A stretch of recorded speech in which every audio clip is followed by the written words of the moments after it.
I've spent the last 3.5 years building Contender, a LinkedIn ghostwriting agency that generated $600,000 in revenue last year, is on track to break 7 figures in 2026, and has a team that started with me on my couch and has grown to 9 fantastic people, most of whom are full-time. When people ask me how I've built this business on LinkedIn, my impulse is to say I got lucky.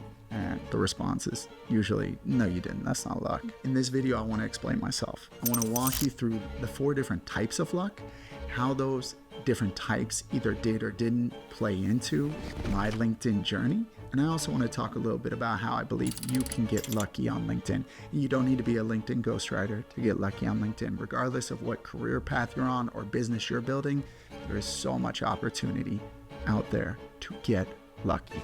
So let's get into it. You may have heard of Naval Ravikant. He's a Silicon Valley entrepreneur and investor. He's got a great book, The Almanac of Naval. And he was the first person where I heard this idea of 4 different types of luck.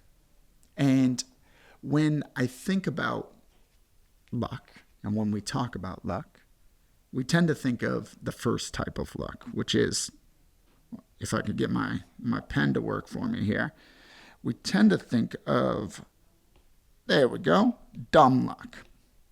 Dumb luck is, the luck where we find $1,000, right? You find somebody's wallet, right? Or just something happens. You win the lottery, right? Dumb luck. You had nothing to do with it.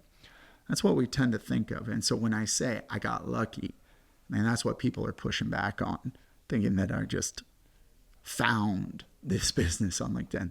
That is not what I mean. Dumb luck did not play into what's happened for myself on LinkedIn.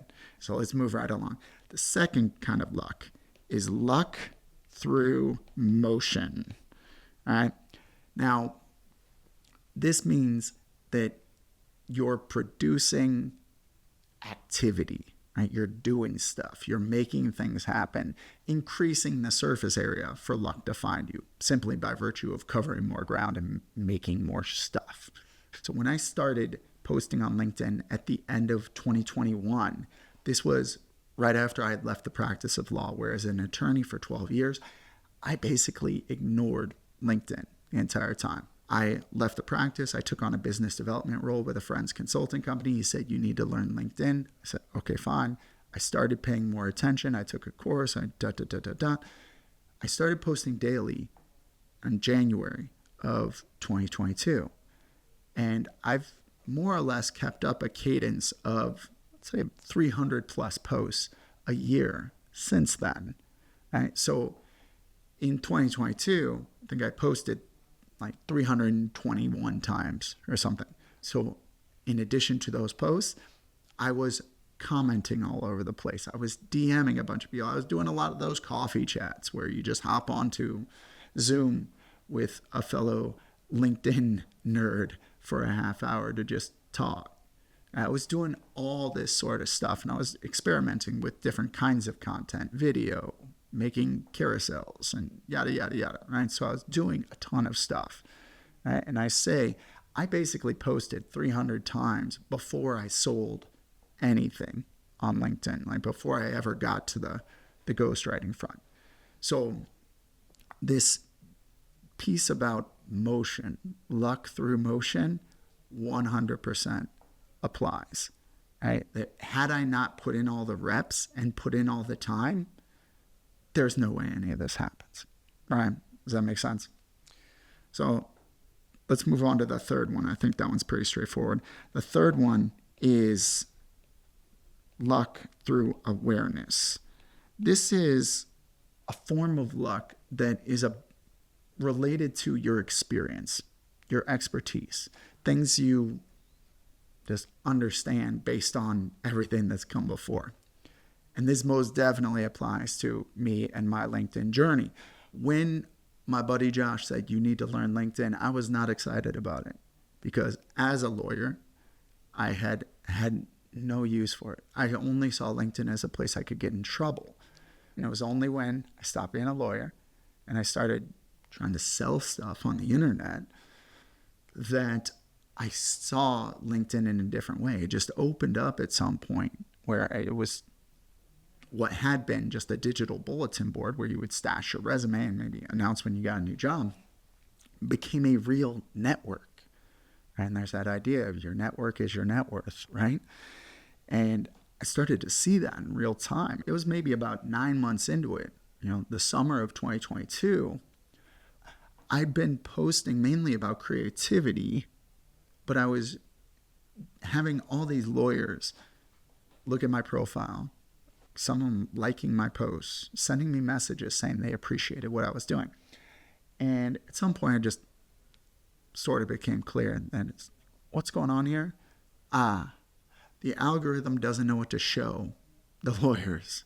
That because of the way we all learn LinkedIn, which I describe as the wrong way, nobody wants to say anything true to them, real. And because of that, what we say on LinkedIn is not interesting. If you look at, let's say, the most expensive keywords on Google, Bing, a lot of those are going to be related to the legal industry in the United States. Like, that industry spends a tremendous amount of time and energy and money on marketing. And so when I developed this level of understanding about LinkedIn, how to use LinkedIn, how to attract and direct attention, and I coupled that with my background as a lawyer and my network as a lawyer, like, I saw something that almost no one else on earth had seen at that point. And it just became obvious. Now, I had to be talked into starting that business. I credit my buddy out of New Zealand, Sam Brown, who was in my ear at that time saying, you really should think about helping lawyers on LinkedIn. I was like, yeah, I really like not being a lawyer and not dealing with lawyers. I'm really glad he talked me into it. But to this point about the luck of awareness, the only reason that I was able to see the opportunity for a LinkedIn ghostwriting agency that was specifically for lawyers was because of sort of the triangulation of my understanding of LinkedIn, my experience in the legal profession, and I'd say underlying all of that was my love of writing. And that before either of those two things, I was a writer first. So I was able to triangulate those things to put myself in a position to very quickly become the best LinkedIn ghostwriter for lawyers on the planet by virtue of being just about the only one, right? So there's that. It's a tricky one, the luck through awareness, but was most definitely a huge part of how things have unfolded for me out here, all right? Now, let's get to the fourth one. The fourth one is the one I like the most. Let's say this is luck that comes through uniqueness. Wow, that cue looks weird, doesn't it? Can I fix that? Whoop, there we go. I would describe that, AKA magnetism.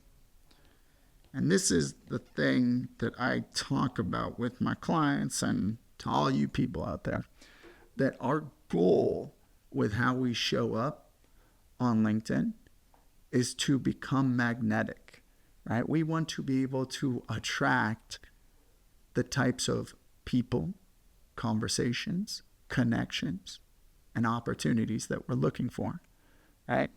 A lot of people tend to think of the way you would sell on LinkedIn as, you got to send up 100 DMs a day, max out your connection requests, comment on 1,000 posts, yada, yada, yada. And there's a place for all that in social selling, right? But I'd rather just be known as the person who solves this problem for this group of people and put out content that speaks to those people very directly and very clearly, right? Through my content and having my profile, have a website, like having all the things kind of dialed in. But the real goal is to be known, liked, and trusted as the person who solves that problem. Right? If you can do that, you can attract the opportunities to you by being that one of one, right? By being that person. Now, for me, this is eventually what happened, right? That we've been able to grow Contender kind of as fast as we can handle for 3 years now, based largely on my brand, my reputation, and relationships, my network. So there's a spillover here where that uniqueness that I build up online spills out into the real world offline, right? That I have a very real network out in the real world that has a lot of overlap with my network on LinkedIn. And so much of our opportunity and growth at Contender has come from that.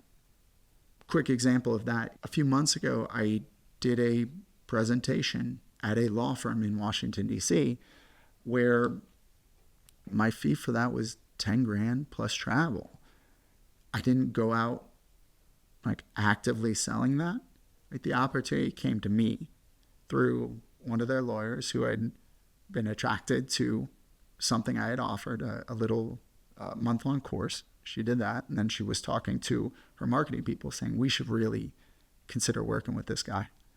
One thing led to another, right? And it was a blast. I'm excited to do more of that. We're definitely doing more of that this year. Right? That's the thing I'm talking about here, where that uniqueness, where it was like the firm was thinking about getting better at LinkedIn, I was the one they should talk to. Right? It was just obvious. Right? And so I was able to attract that opportunity by being myself. Does that make sense? So here we got these 4 different types of luck. And again, we tend to think of dumb luck. Dumb luck is the only one that hasn't played into my success or progress on LinkedIn. Right? Luck through motion, just getting reps. Luck through awareness of being in a position where you can kind of triangulate and connect dots that other people might not see because they don't have your experience, your skill set. Right? And then the biggest one, I think the one where we're really trying to get to, is this luck through magnetism, that you're just able to attract opportunities by being you in a way that other people cannot follow because they are not you. So when I think about what that can look like for you, my friend, I want you to get lucky on LinkedIn. I want opportunities to find you. And I think there is kind of a hierarchy there where you need the reps. You do need to spend some time out there getting reps. I talked about the 1-5-10 framework, where I was spending 2 hours a day on LinkedIn in 2022. You don't need to do that. The 1-5-10 framework is one where I'm saying I think you can make meaningful progress in less than an hour a week.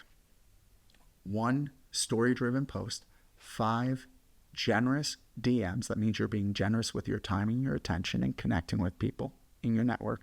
And 10 substantive comments where you're moving the conversation forward or providing a real insight or thing that came to mind when you were reading that post.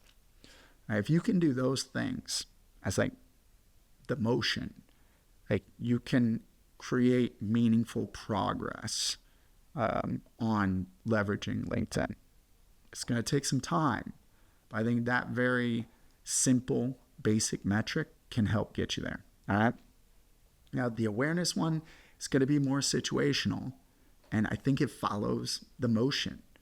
It's like the more you move there, the more you're going to be in a different place.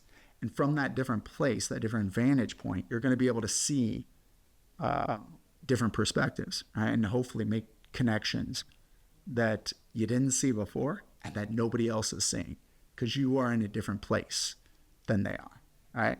And then ultimately, what you're trying to do on LinkedIn is to be that one of one, right? That you are the X who helps X with X problem, right?